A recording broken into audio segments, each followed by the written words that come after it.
Assalamualaikum warahmatullahi wabarakatuh. Perkenalkan, nama saya Siti Nurhalimah dari kelas 4D Farmasi dengan NIM 3118151. Di sini saya akan menjelaskan mengenai analisis pengawet makanan. Sebelumnya, kita harus mengetahui apa itu makanan. Makanan merupakan komponen utama yang sangat berperan penting dalam kehidupan manusia. Nah, makanan ini sering diistilahkan sebagai segala sesuatu yang dapat dimakan atau dikonsumsi oleh manusia dan tidak dapat membahayakan bagi orang yang mengkonsumsinya. Pada umumnya, bahan makanan ini mengandung beberapa senyawa seperti air, karbohidrat, enzim, vitamin, lemak, pigmen, dan lain-lain. Kemudian, kualitas makanan ini secara keseluruhan merupakan sifat-sifat dari makanan tersebut yang berpengaruh terhadap penerimaan dari konsumen. Nah, untuk pengawet ini sendiri adalah bahan tambahan makanan yang dapat mencegah atau menghambat peruraian terhadap makanan yang disebabkan oleh mikroorganisme. Bahan tambahan makanan ini ditambahkan ke dalam makanan yang mudah rusak atau makanan yang disukai sebagai medium tumbuhnya bakteri atau jamur.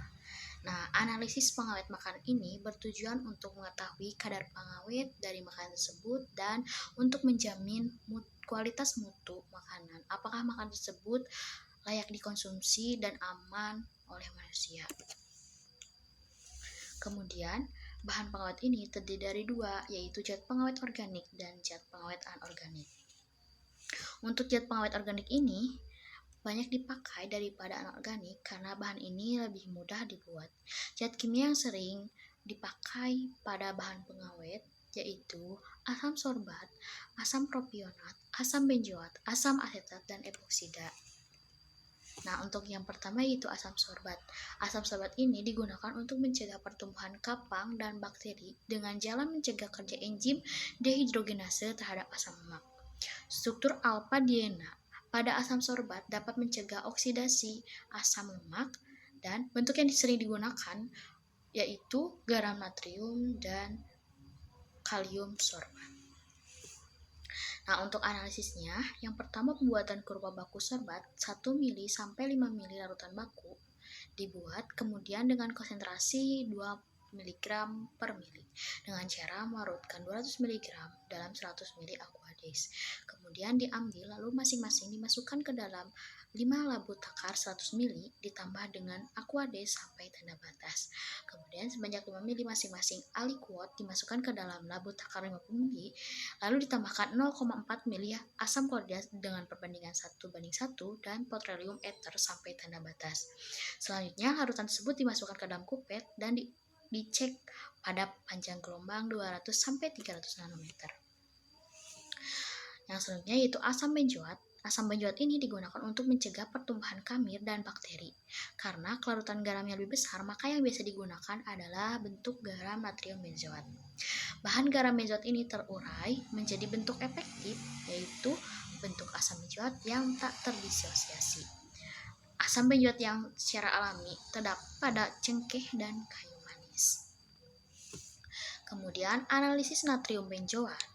Nah, untuk analisis natrium benzoat ini yang pertama, sampel ditimbang, dihaluskan, kemudian dihomogenkan dengan aquades selama 1 jam. Saring, kemudian tambahkan asam klorida 0,4 mili dan masukkan ke dalam corong pisah. Setelah itu, ekstraksi dengan natrium benzoat.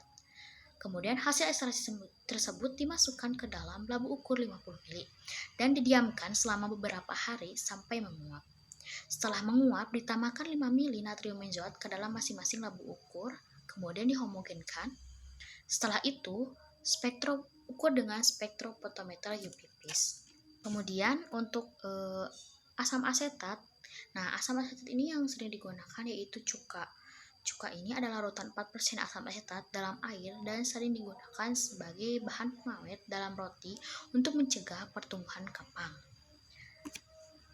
Nah, untuk analisisnya, yang pertama catat merek cuka yang digunakan dan kadar asam asetat yang tertera pada label botol. Kemudian masukkan 5 mili cuka ke dalam gelas ukur 100 mili dan tambahkan air hingga volumenya 100 mili.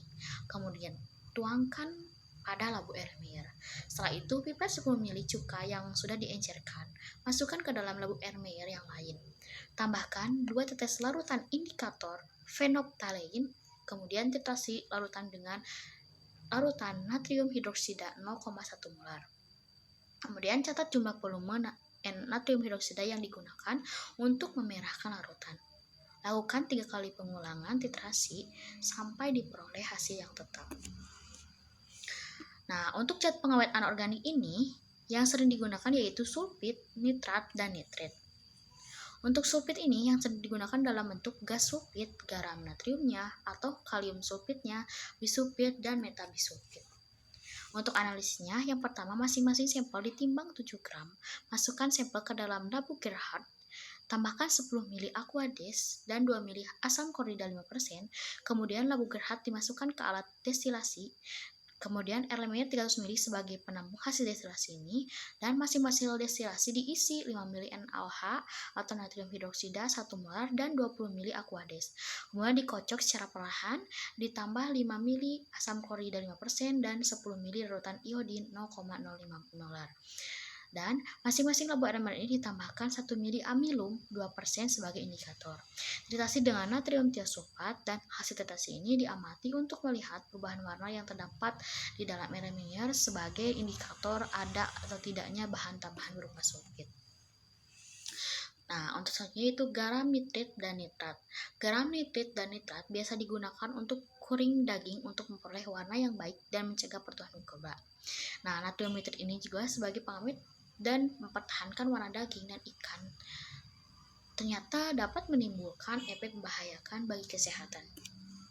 Nah, untuk analisis nitrit yang pertama yaitu dengan cara kualitatif. 5 gram sampel dihaluskan dan dimasukkan ke beker gelas, lalu ditambahkan aqua destilasa sebanyak 15 ml, kemudian dipanaskan dan disaring.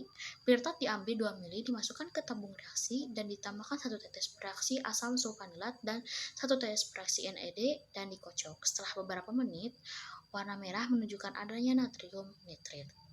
Kemudian untuk kuantitatifnya, larutan seri konsentrasi baku natrium nitrit masing-masing diambil 10 ml dan ditambahkan 1,25 ml reaksi asam sulfanilat, kocok perlahan, kemudian didiamkan selama 5 menit. Kemudian ditambahkan 1,25 ml reaksi NAD, dikocok hingga homogen dan didiamkan hingga warna muncul.